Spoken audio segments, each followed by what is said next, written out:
Former President Donald Trump's company lost more than $70 million on his Washington, D.C. hotel during his 4 years in office despite taking in millions from foreign governments. According to documents released Friday by a congressional committee investigating his business, the House Committee on Oversight and Reform said the luxury hotel just a few blocks from the White House was struggling so badly that the Trump organization had to inject $27 million from other parts of its business and got preferential treatment from a major lender to delay payments on a $170 million loan.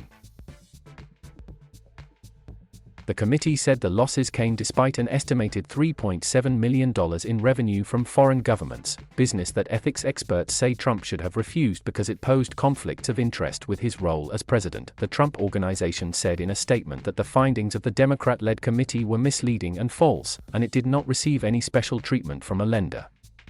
This report is nothing more than continued political harassment in a desperate attempt to mislead the American public and defame Trump in pursuit of their own agenda, the company said. The documents from the committee, the first public disclosure of audited financial statements from the hotel, show steep losses despite a brisk business from lobbyists, businesses and Republican groups while Trump was in office.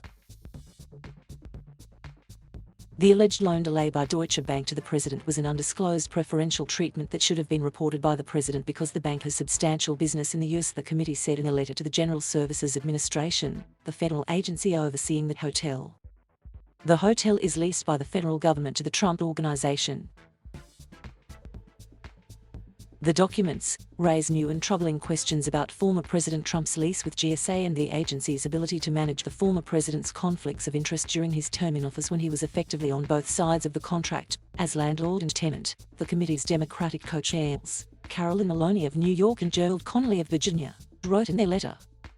The GSA did not immediately respond to a request for comment. For its part, Deutsche Bank said in a statement that the committee made several inaccurate statements about the loan agreement but declined to elaborate, citing loan privacy concerns. The committee's letter to the GSA said the hotel losses contradict the exaggerated image of financial success that the president was portraying in the personal financial disclosure reports he sent to a federal ethics agency each year.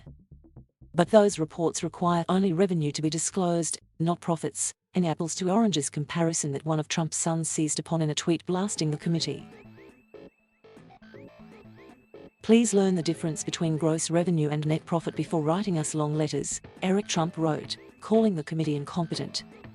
Trump's company has been trying to sell the 263-room hotel since the fall of 2019 but has struggled to find buyers during the coronavirus pandemic at a reported initial asking price of more than $500 million.